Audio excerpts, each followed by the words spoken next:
എങ്കിലോ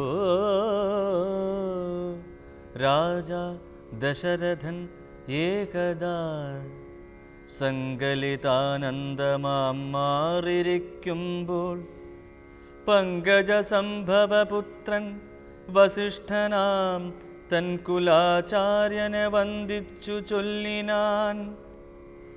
പൗരജനങ്ങളും മന്ത്രിമുഖ്യന്മാരും ശ്രീരാമനെ പ്രശംസിക്കുന്നിതെപ്പോഴും.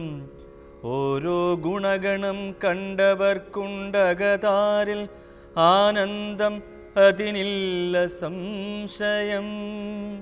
എനിക്കാണെങ്കിൽ 4 മക്കളുണ്ട്. ഈ 4 മക്കൾ നിങ്ങൾക്ക് എല്ലാവർക്കും പരിചിതരാണ്. അവരെ ആരെയെങ്കിലും യുവരാജാവായി അഭിഷേകം ചെയ്യണമോ എന്ന് ഞാൻ നിങ്ങളോട് ഹിതം ചോദിക്കുന്നു. അതല്ല, ഇനി വേറെ ആർക്കെങ്കിലും രാജ്യം ഏൽപ്പിക്കണം എന്നാണ് നിങ്ങളുടെ ആഗ്രഹമെങ്കിൽ ഞാനത് ചെയ്യാൻ തയ്യാറാണ് എന്ന് ദശരഥൻ അവരോട് പറഞ്ഞപ്പോൾ അവിടെ കൂടിയിരുന്ന പൗരമുഖ്യന്മാരും ബന്ധുക്കളും അതേപോലെ തന്നെ സാമന്തന്മാരും എല്ലാവരും ചേർന്നിട്ട് ഏകകണ്ഠമായി ദശരഥനോട് പറയുന്നത് നാം കേൾക്കും. രാമം ഇന്ദീവരശ്യാമം സർവശത്രുനിവർഹണം പശ്യാമോ യൗവരാജ്യസ്ഥം തവ രാജോത്തമാത്മജം.